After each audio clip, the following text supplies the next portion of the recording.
और इधर एमआईएम है। लेकिन मैं कहता हूं कि भाजपा की तुलना मेरे साथ करना, मैं समझता हूं कि उस शख्स को समय का ज्ञान नहीं है। भाजपा ने गुजरात में जो कुछ किया उस पर शर्म नहीं आई, उस पर उसने गर्व किया। भाजपा के पेशानी पे कहीं न कहीं किसी मंदिर मस्जिद के झगड़े का दाग है, लेकिन कोई कह दे कि एमआईएम के लोगों ने कुछ ऐसा किया है और फिर अख्तर ईमान ने कभी जुमला किया है, मैं समझूंगा मेरी बदनसीबी का दिन होगा जब मैं इंसानों के दरमियान में धर्म की वजह से नफरत पैदा करने का काम करूंगा। मैं ये नहीं करता। मैं ये करता हूं कि जो लोग कमजोर हैं, मैं कमजोर की वकालत करता हूं। पॉलिटिकली इस इलाके में माइनॉरिटी की बड़ी आबादी है, उसको मैं टूल बनाकर इस इलाके के पिछड़ेपन की लड़ाई लड़ रहा हूं। मैं ये कहता हूं कि सीमांचल एक कश्ती है, कश्ती नहीं बस्ती है, इसमें हिंदू मुस्लिम सिख ईसाई सब बसे हुए हैं और अगर यहाँ की समस्याओं का समाधान होता है तो सबका समाधान होना है। मैं सबके समाधान की लड़ाई लड़ रहा हूँ। वर्ग विशेष जाति विशेष के अगर वो पिछड़े हैं तो पिछड़े की वकालत करता हूँ, लेकिन किसी की मुखालिफत कभी नहीं करता और धर्म विशेष की मुखालिफत नहीं करता। मेरे यहाँ उस दिन दलित भाई आए और दिन आज मेरे बैठे थे, मैंने कहा मेरे जुमले तुमने सुना है कि एक माँ बाप के संतान है हम, इस संसार का ईश्वरीय विश्वास है हमारा। मैंने कहा पानी पियो तुम, आधा गिलास पिया तो मैंने कहा रख दो, और मैंने पी लिया। मैंने कहा तुम्हारी जात जाए तो जाए, मेरी नहीं जाएगी। मैं तुम्हारे माँ के गोद में होता तो मैं भी ऋषिदेव होता, तुम मेरे माँ के गोद में होते तो तुम भी अख्तुरीमान होते। इंसान जात से नहीं, इंसान अपने कर्म से बड़ा होता है। ये काम हमें करना चाहिए। मैं 2-3 चीजों तरफ आपको तवज्जो दिलाना चाहूंगा कि किशन में एजुकेशन का एक हब बनाना, पूरे जिला में एक शहर है। हमारे स्कूल कैसे अच्छे होंगे, चेयरमैन साहब, सड़कें बनेंगी टूटेंगी, हमारी नस्लें जो आगे बढ़ रही हैं, इन नस्लों में जिस तरह अभी तफरीम ने इशारा किया, हमारे लोग शराब, हमारे लोग जुआ, अभी मेले का जो डाक हुआ है 1 करोड़ का, ये क्या हुआ है?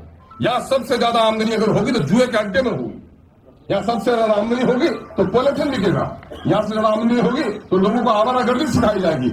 हम गरीब रह सकते हैं, फटेहाल रह सकते हैं। गांधी का जुमला मैं सुनाता हूँ कि गांधी जी से पूछा था कि बापू स्वतंत्र भारत में शराब की क्या नीति होगी, क्या शराब पर पाबंदी रहेगी? कहा कि शराब की रेवड़ू से स्कूल चलते हैं, हॉस्पिटल चलते हैं। कहा मेरा बच्चा अनपढ़ रह जाए, मेरा आदमी दवा के बगैर मर जाए, मैं इसको सहन कर सकता हूं, लेकिन शराब पीने की इजाजत मैं नहीं दे सकता। और यही वजह है कि मैं विपक्ष में रहकर के भी बिहार सरकार के इस फैसले का सम्मान करता हूं। अपनी नस्लों को बचाइए, स्कूल हमारे अच्छे हों, टीचर स्कूल में सही तौर पर आए। चूंकि आप चेयरमैन हैं एक्स ऑफिशियो, आप पर जिम्मेदारी बनती है कि स्कूल को आप देखें, इनको हम लोग बुनियादी बनाए। 2-3 चीजें मैं और कहूंगा कि हमारे लोगों के लिए एक ही जिला का एकमात्र शहर है, इसको अच्छा बनाए, लोगों की सुविधाएं हो। जो लोग बाहर से आते हैं, जिस जमाने में हम लोग एमएलए बने थे, मैंने यहाँ पर पश्चिम पाली में भी, लाड़ा में भी, खगड़ा में भी टॉयलेट्स बनाए थे। कुछ शौचालय ऐसे हों जो बाहर से लोग आ रहे हैं तो शौचालय हो, कुछ बैठने की जगह हो। आप कहते हैं कि ग्राहक लक्ष्मी है, तो ग्राहक लक्ष्मी सिर्फ पैसा देने के लिए है?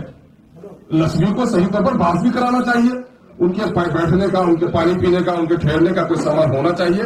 और एक मामला ये है कि ट्रैफिक यहाँ का बहुत बड़ा प्रॉब्लम है। आपके 70% जो ग्राहक आते हैं, जो रोजमर्रा में बीमार आते हैं, बच्चे आते हैं, वो पश्चिम की तरफ से आते हैं। और पश्चिम पानी की जो सड़क में देखेंगे टेम्पो स्टैंड नहीं है आपका। एक प्रस्ताव लिखिए आप कि कम से कम कहीं न कहीं यहाँ पर एक जमीन है बिजली वाले की, जिसमें उसने ब्रिज लगाया है, वो बेहतरीन टेम्पो स्टैंड हमारा हो सकता था। वो नहीं, वो सड़क जो आगे है गाछपाड़ा से बिफोर पिपला के पास जो सड़क है, वो सड़क जाकर के वहां पर बलोक चौक में जुड़ जाती है। वो सड़क अगर हमारी डेवलप कर जाए और मार्केटिंग का कुछ हिस्सा लेकर के हम लीज पर ही सही, अगर हम वहां पर